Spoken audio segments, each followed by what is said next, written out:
Hello hi नमस्ते आदाब। स्वागत करता हूं मैं आपके अपने यूट्यूब चैनल जेडीएस एजुकेटर में। तो कैसे हैं आप सब? उम्मीद करते हैं बढ़िया हैं। और जैसा कि आपको पता है कि हम लोग सीटेट 2025 के लिए पढ़ रहे हैं, सीटेट जुलाई 2025 और पेपर टू एसएसटी के लिए पढ़ रहे हैं। ठीक है, तो कल एक टॉपिक मैंने हिस्ट्री का ख़त्म किया था और आज दूसरा टॉपिक पढ़ेंगे। जो टॉपिक है वो क्या है? आरंभिक समाज और आरंभिक कृषक एवं पशुपालक। इसमें हमें पढ़ना क्या है? हमें पढ़ना है इसमें स्टोन एज, क्योंकि इस समय हमारे पास क्या है, हम लोगों के पास कोई लिखित प्रमाण नहीं था। लिखित प्रमाण नहीं था। जो भी हमें साक्ष्य या प्रमाण मिले हैं वो आर्कियोलॉजिकल प्रमाण यानी पुरातात्विक स्रोत था हम लोगों के पास। ठीक है, तो यानी कि जो सोर्सेस थे वो टूल्स था। टूल्स के आधार पर हमने इसका क्या किया, इसे हम अध्ययन करेंगे। अगर स्टोन पाषाण काल की बात करें तो पाषाण काल को 3 पार्ट्स में डिवाइड किया गया है, जिसे कहा जाता है पूरा पाषाण काल यानी कि पेलियोलिथिक एज, मध्य पाषाण काल यानी मेसोलिथिक एज और नव पाषाण काल नियोलिथिक एज। ठीक, इसको 3 पार्ट्स में डिवाइड किया गया है। यहाँ आप देख सकते हैं कि पूरा पाषाण काल है, ये हिस्ट्री का सबसे लंबा काल है। ये क्या रहा? सबसे लंबा काल रहा, इसीलिए इसको 3 पार्ट्स में डिवाइड किया गया है। निम्न पाषाण काल, मध्य पाषाण काल और उच्च पूरा पाषाण काल। ठीक है, उच्च पूरा पाषाण काल यानी कि ये क्या है, ये longest period of the history है। इतिहास का सबसे लंबा काल कौन सा है? तो पूरा पाषाण काल है। ये क्वेश्चन यहाँ से बना हुआ है, ऐसे क्वेश्चन बना हुआ है कि इतिहास का सबसे लंबा काल किसे कहा जाता है? तो पूरा पाषाण काल को कहा जाता है। ठीक है, अगर पूरा पाषाण काल के टाइम की अगर हम बात करें, ठीक है, अगर इसके टाइम की बात करें तो वर्तमान समय से 20 लाख वर्ष पूर्व से और 12,000 वर्ष पूर्व तक माना जाता है। ठीक है, यानी कि लगभग 2 मिलियन ईयर्स एगो की बात है। ठीक है, और इस समय के जो लोग थे वो आखेटक संग्राहक थे। क्या थे? आखेटक संग्राहक थे, क्योंकि पूरा पाषाण काल का जो टाइम था इसे हिम एज भी कहा जाता है, हिम युग भी कहा गया, इसलिए कि इस समय का जो टेम्परेचर था वो लो था। तो जब टेम्परेचर क्या होगा, जब टेम्परेचर लो होगा, ठीक है, टेम्परेचर लो होगा तो बारिश भी क्या होगी? कम होगी, और बारिश कम होगा तो वेजिटेशन कम होगा। तो इस समय के जो लोग थे उन्हें शिकार करने के लिए कोई अल्टरनेटिव सोर्स होना चाहिए कि नहीं होना चाहिए? तो दो ही चीज़ें हो सकती हैं, या तो नेचुरल जो फूड है उसका इस्तेमाल करेंगे, या तो आखेट करेंगे, शिकार करेंगे, क्योंकि एग्रीकल्चर के तो उतने चीज़ें डेवलप अभी नहीं हो पा रही हैं। और इस समय के जो लोग हैं अभी क्या कर रहे हैं? अभी सीख रहे हैं। ठीक है, तो क्या थे? आखेटक संग्राहक थे, जो क्या करते थे? शिकार कर कर अपना भोजन प्राप्त करते थे। और इनके पास 2 सोर्सेज थे फूड के लिए, या तो ये नेचुरल फूड्स का इस्तेमाल करते थे, जैसे रूट हो गया, फ्रूट्स हो गए, कंद मूल खाकर जीवन व्यतीत करते थे। तो धीरे धीरे हम ये कह सकते हैं कि ये एक ऐसा काल है, यानी आरंभिक मानव के सीखने का ये काल है, यानी सीखने की प्रक्रिया स्टार्ट हो गई।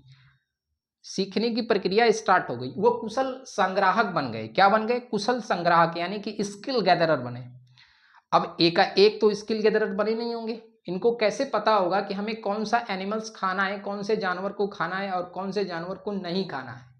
ये बातें इन्हें तुरंत तो पता नहीं चली होगी, धीरे धीरे सीखने के बाद ये बात पता चली होगी। इन्होंने हिरन मारकर खाया होगा या कोई और छोटे एनिमल्स मारकर इन्होंने खाया होगा। ठीक है, तो इन्हें पता चल गया होगा कि नहीं कि इस जानवर का शिकार करना आसान है। अगर जब बात आई होगी शेर को मारने की तो पता चला होगा कि शेर के पास जब गए होंगे तो शेर इन्हीं को खा गया होगा। तो ये इन्हें मालूम चल रहा है, धीरे धीरे इन्हें सीखने को मिल रहा है। तो इसीलिए हम कह सकते हैं कि ये आरंभिक मानव के सीखने की एक प्रक्रिया है। ठीक है, इसमें क्या हो रहे हैं? वो सीख रहे हैं, वो स्किल कुशल संग्राहक हो रहे हैं। उन्हें ये धीरे धीरे बातें पता चल रही हैं कि हमें कौन से एनिमल्स को खाना है और कौन से फ्रूट्स को खाना है। ठीक है, कुछ ऐसी घटनाएं हो रही होंगी तो सीख रहे होंगे। ठीक है, तो पूरा पाषाण काल, एक क्वेश्चन यहां से बन सकता है, ठीक है, कि प्रश्न ये बनता है कि पूरा पाषाण काल यानी कि इतिहास की 99% घटनाएं किस काल में देखने को मिलती है? तो इतिहास की 99% घटनाएं हमें पूरा पाषाण काल में देखने को मिलती है, क्योंकि आप लोग देख सकते हैं कि इसका जो टाइम पीरियड है वो कितना है?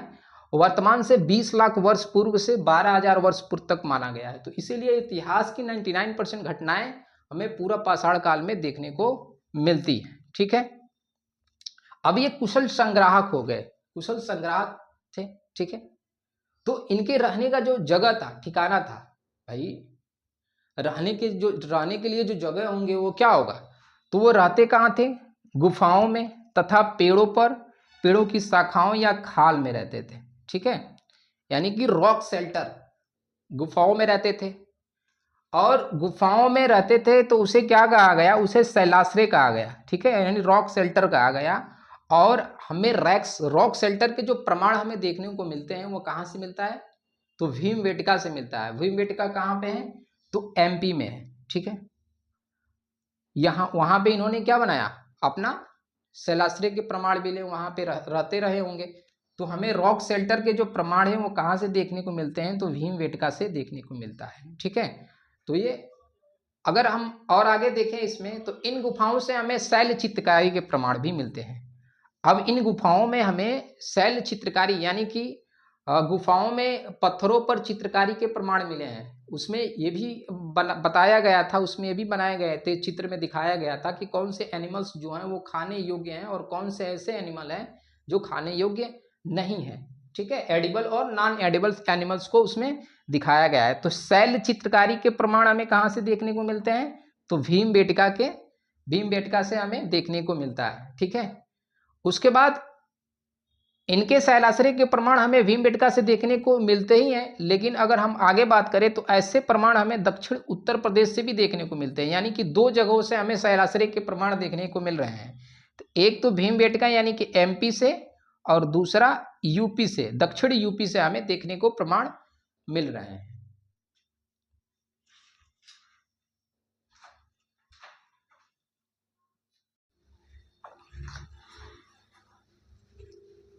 ठीक है, तो इतनी बात हमने समझा कि भीमबेटका से हमें शैलाश्रय के प्रमाण मिले हैं। ठीक है, फिर आगे समझते हैं, अगर हम निवास स्थल की बात करें तो वो लोग कहाँ पर रहना ज़्यादा प्रीफर करेंगे। भाई इस समय आप देख रहे हैं कि सबसे ज़्यादा उपलब्ध चीज़ क्या है, तो यहाँ पर पत्थर की उपलब्धता सबसे ज़्यादा दिखाई दे रहा है। ठीक है, तो वो लोग वहीं पर रहना पसंद करेंगे जहाँ पर पत्थर होंगे, उनके रहने के लिए जगह होगी। अब ऐसा तो है नहीं कि रहेंगे कहीं और हथियार उसके बनाएंगे कहीं और जाकर।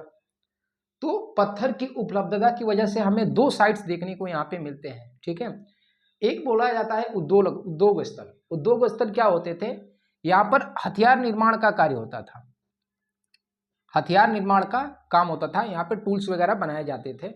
और दूसरा क्या होता था, दूसरा जो आवासीय उद्योग स्थल होता था, यानी रहते भी यहीं पे थे और हथियार बनाने का भी काम करते थे, यानी कि हथियार बनाते थे और रहते भी यहीं थे। तो उन्हें क्या कहा गया, उन्हें कहा गया आवासीय उद्योग स्थल। तो दो स्थल हमें देखने को मिलते हैं। जैसे अगर इसके एग्जाम्पल की अगर मैं बात करूं तो हुंसगी एक ऐसा जगह है, हुंसगी कहाँ पड़ता है, कर्नाटक में।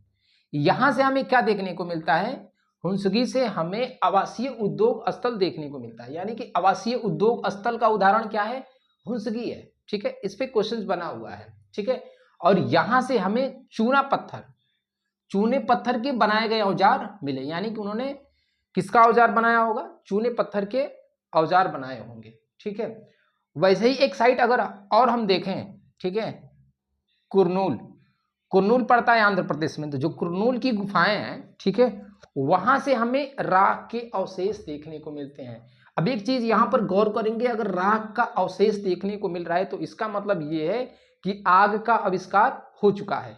और जब हिस्ट्री में सबसे बड़ा डेवलपमेंट ये माना जाता है आग का आविष्कार, क्योंकि आग के आविष्कार होने से बहुत सारी चीजें धीरे धीरे चेंज होने लगी। अभी तक वो कच्चा मांस खा रहे थे। ठीक है, उसके बाद से शैलाश्रयों के अंदर रह रहे हैं, भाई टेम्परेचर क्या है, लो है, तो पहाड़ों के अंदर रह रहे हैं। उसके बाद से अपने आप को कवर करने के लिए पत्तों का इस्तेमाल कर रहे हैं, पेड़ों पे रह रहे हैं। ठीक है, लेकिन आग के हो जाने से जानवरों को भगाने में भी इससे मदद मिलेगी। अभी तक कच्चा मांस का सेवन कर रहे थे, अब क्या करेंगे, अब पकाकर खाएंगे। तो ये चीजें धीरे धीरे क्या हो रहे हैं, सीख रहे हैं। तो आग यहाँ पे राख के अवशेष का मतलब ये है कि आग का जो आविष्कार है वो हो चुका होगा। ठीक है, ठीक वैसा ही एक और साइट मिलता है पटने। पटने पड़ता है कहाँ पे? महाराष्ट्र। इसको पटना से चेंज मत करिएगा, ये क्या है? ये पटने है। यहां से हमें शुतुरमुर्ग के हमें शुतुरमुर्ग के अंडे के छिलके के अवशेष मिलते हैं। शुतुरमुर्ग के अंडे के छिलके के अवशेष मिलते हैं। अंडे के छिलके के अवशेष मिलते हैं और उस पर धारियां बनी हुई हैं। ठीक है, तो उस समय का जो क्लाइमेट रहा होगा वो कुछ अलग रहा होगा। तो शुतुरमुर्ग के भी प्रमाण हमें कहां से मिलते हैं, यानी शुतुरमुर्ग के अंडे के प्रमाण हमें कहां से मिलते हैं? तो पटने से मिलते हैं। ठीक है, अब वहीं अगर हम बात करें कि पूरा पाषाण काल में यानी पैलियोलिथिक एज में हमने क्या क्या सीखा, तो इंसानों ने क्या क्या सीख लिया? उसमें औजार बनाना सीखा, टूल्स का इस्तेमाल करना सीख गए।